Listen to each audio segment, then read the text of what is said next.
we're exposing bodybuilding, CrossFit, powerlifting, the Booty Builder 5000.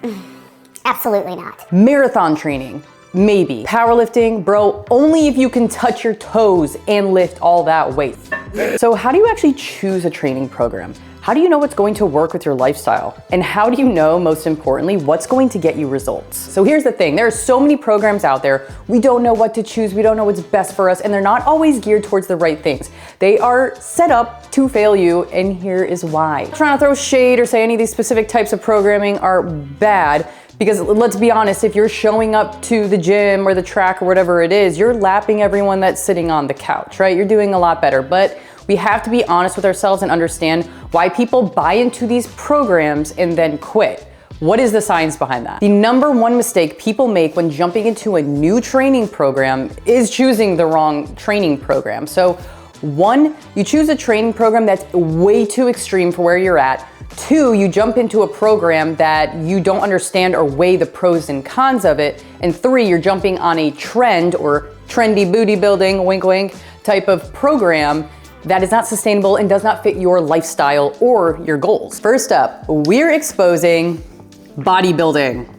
You guessed it. So with bodybuilding, I have personal experience with this, is that you're building a physique. It's very symmetry focused. So I'm gonna write that on here, right? It's about symmetry. The pros is like, okay, you're building muscle, but also it's a discipline, right? Because you're probably waking up earlier, going after work, you're eating on a schedule, on time, certain meals, very healthy, very strict, right? So we got all these things written here.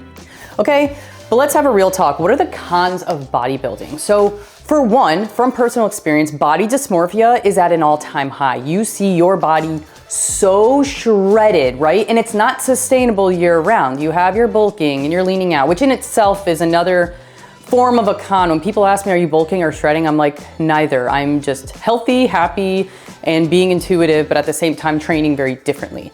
So the other really big con in the bodybuilding space, and it's not everyone, so for the trolls on the keyboard, just like, hold on a second, but it does push a lot of people towards PEDs or performance enhancing drugs. And to me, if you're trying to be natural and not get into that world, this might not be the right fit for you, at least in a competitive space. As far as just traditional bodybuilding, not a bad thing. I just think there's gotta be some cardiovascular endurance in your training program, but that's bodybuilding. My last little bit of my personal story with bodybuilding is that focusing on this and doing competition for 2 years and trying to continue that for a third year led me to a really unhealthy relationship with my body.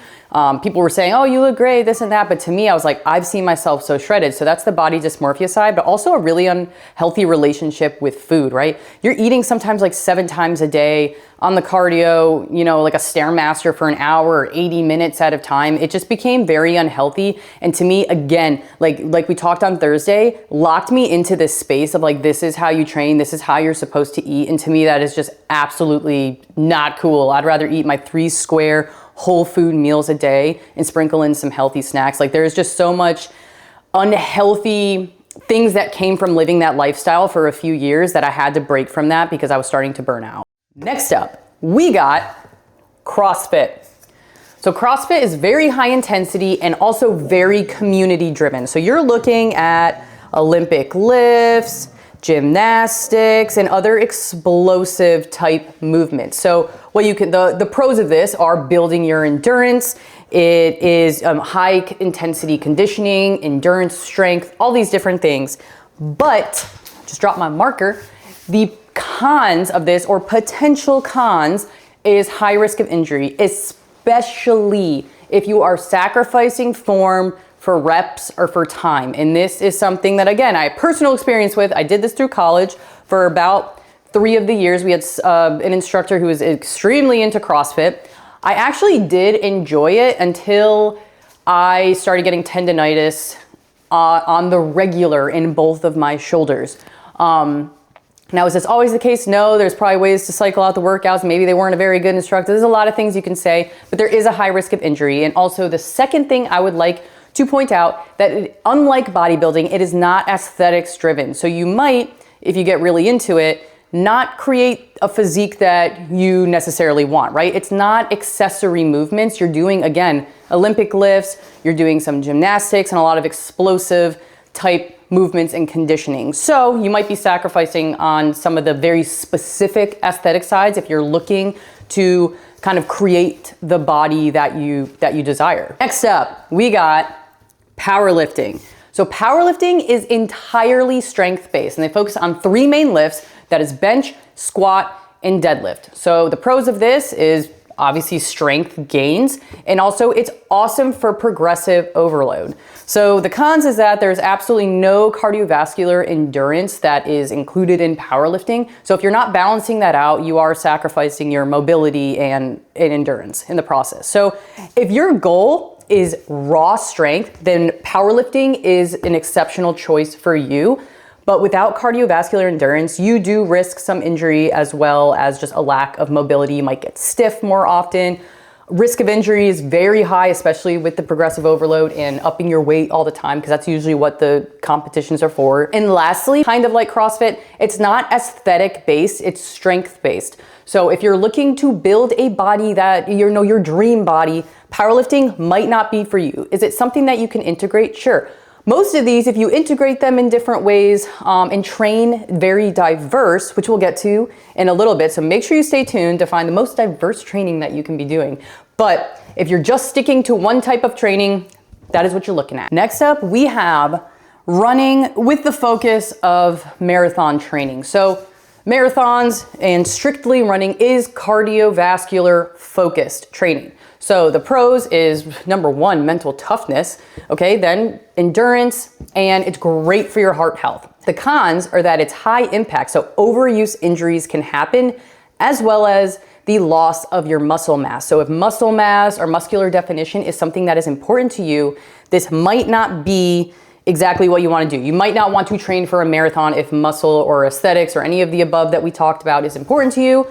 This might not be it. So although I am a huge proponent of running, I don't think you should skip strength training. All right, and last up, we have hybrid training. As you can see, big fan, there are stars on it. This is what I'm currently doing, and I'll explain why. So hybrid training is the balanced approach. You are combining strength, endurance, and functionality for a well-rounded physique. The pros, endurance, you're keeping your athleticism, functionality, endurance, durability, mobility, everything. The cons are that you need to be better at scheduling, because sometimes you might have 2-a-days, right? You might have an afternoon run and a morning lift. Not every single day, depending on how intense you're going to be. But also the other thing is you need to have intentional recovery days. And that's much like any training program. There are going to be days that you need to be very intentional with your recovery. This is why I train hybrid. You get the best of both worlds. You don't just look strong, you are strong. You don't just look fast, you're athletic.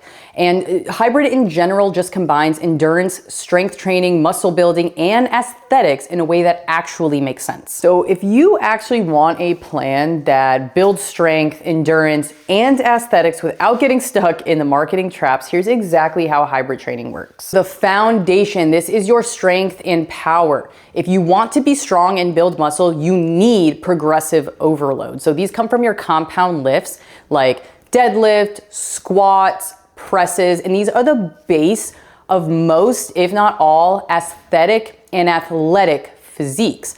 But here is where most people get it wrong. They forget this key component that actually builds and shapes your physique. Strength training alone builds muscles, but to build that physique, you're going to need accessory training. So what does this look like? So for your glutes, do Romanian deadlift, hip thrust, variations of the Bulgarian split squat. If we're talking about core, hanging leg raises, weighted abs, and other rotational movements. Arms and upper body doing different lateral raises, front raises, and your bicep, tricep workout. But even with great strength and accessory training, most people still skip one step that's going to take their physique to the next level. So the hidden key of looking and performing like an athlete is your endurance and athleticism training. You can't just lift heavy and expect to move like an athlete. Adding conditioning keeps you lean, functional and looking and building the physique that you want. So examples of this are going to be agility runs, hill sprints, stair climbs, jump rope. All these different things are going to keep you lean, lose some body fat, and expose that muscle definition for that physique and that aesthetic look you're going for. Not only are you going to look like an athlete, you are going to be able to perform like an athlete. That's why you cannot skip the endurance and conditioning part of any program. So the biggest myth in fitness is that you have to make a choice between looking good and performing well. And that's where hybrid training absolutely proves that that's garbage and nonsense. You can train for strength, aesthetics, and endurance all at the same time. You just have to structure it right and make sure you take intentional breaks. So I'm curious, let me know in the comments, do you train for aesthetics, performance, or both? So other than these massive programs, where does everything else on the internet and social media fit in? Well, that is where your fitness influencers fill the void. So for the most part, why do people buy fitness programs to begin with, of any kind? It's typically because we, the people, do not know where to start, and influencers, they know this. They don't sell knowledge because the knowledge is out there all across the internet, and now with AI, it's even easier to find it.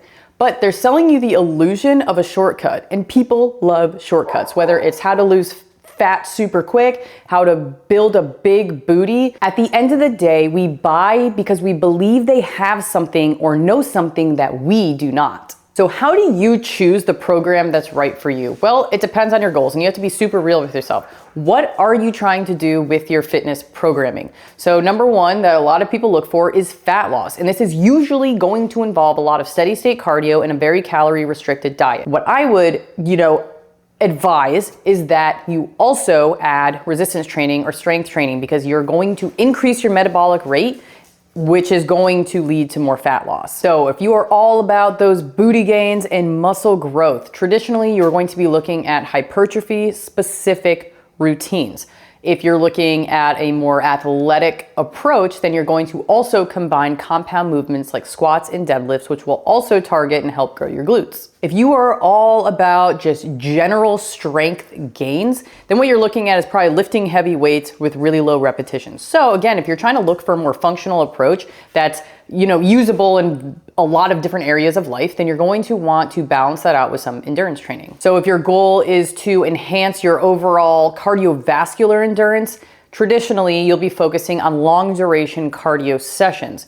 So if you wanted to look for muscular endurance on top of good heart health, you're going to have some strength training involved in that, so that you're also not losing all this muscle, but now you have a more balanced approach. While many programs in general are going to offer a ton of benefits for very specific goals, this is why I harp on hybrid training, because you can reach multiple goals simultaneously. But again, at the end of the day, it is up to you to determine what are your goals, what can you fit into your schedule, and most importantly, the best program is the one you're going to actually stick to, the one that you are going to commit to. So with all the knowledge in the world, and I always encourage doing your own research, just know that different programs are out there. There are no shortcuts. You will have to put in the work to schedule it and to actually show up to whatever workout that is. Just understanding the basics is incredibly important. Like if you're working out at home, which there is nothing against that, but if you see a booty building program, and I keep harping on this because I see it all of the time, you're not just training your glutes every single day for like 30 days. That's just not a real program. It's going to be well balanced. There's going to be some upper body and all these other things, but you have to realize to grow a certain area, you need to build muscle. So you need to have resistance and strength training in your workout program that you choose. So if you're just working out at home and you see, oh, I need to buy these booty bands, like it's great, there's some resistance there, but you need strength and to build muscle because your butt is a muscle. The moral of this story is that you don't need to just pick one type of program or one specific goal. You can combine a lot of different styles of training into something that actually works towards your lifestyle and goals.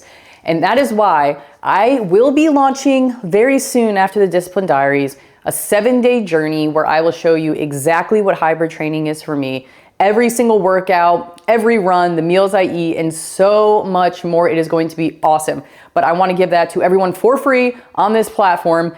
Full 7 days, day after day, a daily vlog that you will see every update possible. But as always, thank you for being here. If this was helpful to you, please drop your key takeaway in the comment or any questions that I can help answer. And don't forget to like and subscribe to this channel for more awesome content that will improve your discipline to show up to your life the way that you want to. As always, I love you guys. Thank you for being here.